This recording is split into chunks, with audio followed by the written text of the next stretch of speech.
गणपती बाप्पा मोरया. ओम ग गणपती नमः. मागी गणेश जयंतीच्या तुम्हाला आणि तुमच्या परिवाराला खूप खूप शुभेच्छा. माघ शुद्ध चतुर्थीला गणेश जयंती साजरी केली जाते. असे मानले जाते की याच दिवशी गणेशाचा जन्म झाला होता. त्याला वरद चतुर्थी किंवा तिळकुंद चतुर्थी असेही म्हणतात. तुम्हाला माहीत आहे का 2006 मध्ये मागी गणेश जयंती कधी आहे? यंदा 22 जानेवारी 2026 वार गुरुवार आलेली आहे. गणेश जयंती अतिशय महत्त्वाचा दिवस. ह्या दिवशी गणपती बाप्पाचा जन्म झाला आहे. मागे गणेश जयंती ही हिंदू धर्मात अत्यंत महत्त्वाची मानली जाते. भाद्रपदातील गणपती उत्सव इतकेच या दिवसाचे धार्मिक महत्त्व आहे. चला तर मग व्हिडिओला सुरुवात करूया. पण त्यापूर्वी तुम्ही जर माझ्या चॅनलला नवीन असाल तर चॅनलला सबस्क्राईब करायला अजिबात विसरू नका. चला तर मग व्हिडिओला सुरुवात करूया. श्री गणेशाचा जन्म पौराणिक कथेनुसार माघ महिन्यातील शुद्ध चतुर्थीला माता पार्वतीने तिच्या मूर्तीतून श्री गणेशाची निर्मिती केली आणि भगवान शंकराने यात प्राण फुंकले. म्हणूनच हा दिवस गणपतीचा वाढदिवस म्हणून साजरा केला जातो. ज्योतिषशास्त्रानुसार माघ महिन्यातील ही चतुर्थी ग्रहाचे दोष दूर करण्यासाठी उत्तम मानले जाते. आध्यात्मिक महत्त्व असे मानले जाते की या दिवशी गणेशाचे तत्व पृथ्वीवर इतर दिवसाच्या तुलनेत 1000 पटीने अधिक कार्यरत असते. त्यामुळे या दिवशी केलेली उपासना लवकर फलद्रूप होते. या दिवशी गणेशाची पूजा केल्याने जीवनातील सर्व संकटे दूर होतात आणि सुख समृद्धी लाभते अशी भाविकांची श्रद्धा आहे. 2026चा मुहूर्त. ह्या वर्षी पूजेचा शुभ मुहूर्त सकाळी 11:31 ते दुपारी 1:40 पर्यंत असेल. तिळकुंद चतुर्थी. या दिवसाला तिळकुंद चतुर्थी का म्हणतात?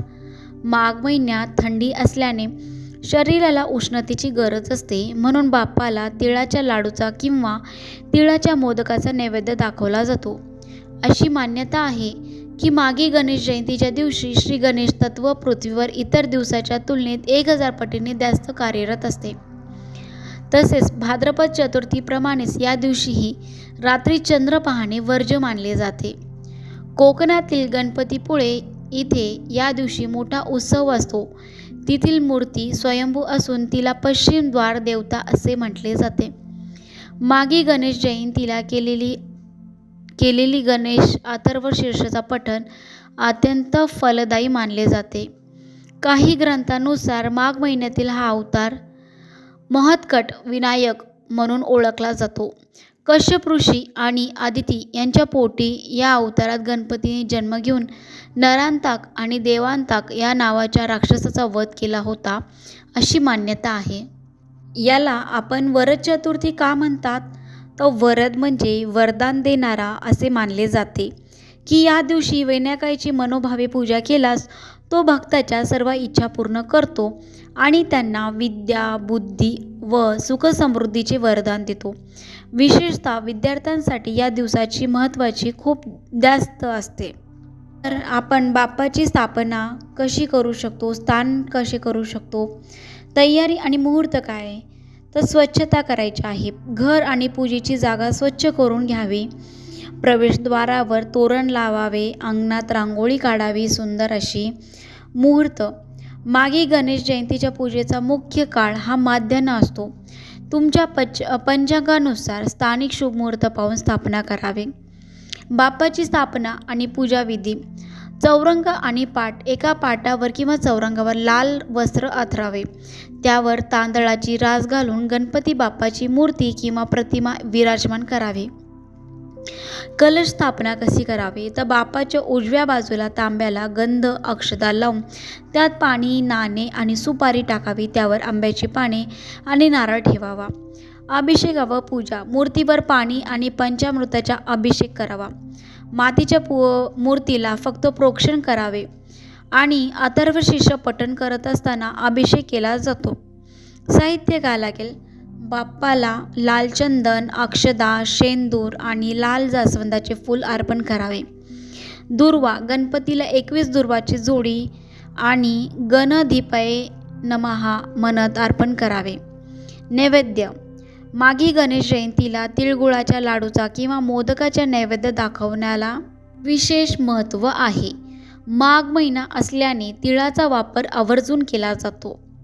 आरती आणि उपासना कशी करावी तर गणपतीची आरती करून अथर्वशीर्ष किंवा ओम ग गणपती नमः या मंत्राचा जप करावा. या दिवशी गणेश पुराण किंवा बाप्पाच्या जन्माची कथा वाचणे अत्यंत शुभ मानले जाते. आणि ह्या दिवशी आपण सेवा काय कराव्या. या दिवशी गणपती अथर्वशीर्षाची 11 किंवा 21 आवर्तने करणे ही सर्वोत्तम सेवा मानली जाते. जर शक्य असेल तर सहस्रावर्तन करणाऱ्या समूहासह सहभागी व्हा. नामजप काय करावे तर ओम ग गणपती नमः किंवा श्री गणेशाय नमः या मंत्राचा माळ जप करा. गणेश स्तोत्र संकट नाशन गणेश स्तोत्राचे पठण करा, ज्यामुळे जीवनातील अडचणी दूर होतात. शिवाय ह्या दिवशी तुम्ही तुमच्या परिसरातील गणपती मंदिरात जाऊन तिथे साफसफाई करण्यास मदत करा किंवा तुम्ही विद्यार्थ्याला सुद्धा मदत करू शकता. भक्तीच्या या प्रवासात आज आपण माघी गणेश जयंतीचे महत्त्व जाणून घेतले. बाप्पाची हा व्हिडिओ, ही माहिती आणि सेवा तुम्हाला कशी वाटली हे कमेंटमध्ये गणपती बाप्पा मोरया लिहून नक्की सांगा. तुम्ही जर चॅनलवर नवीन असाल तर चॅनलला सबस्क्राईब बटन नक्की दाबा. भेटूया पुढच्या व्हिडिओमध्ये. तोपर्यंत पाहत राहा ध्यास स्वामीचा ह्या आपल्या चॅनलवर. शुभम भवतु.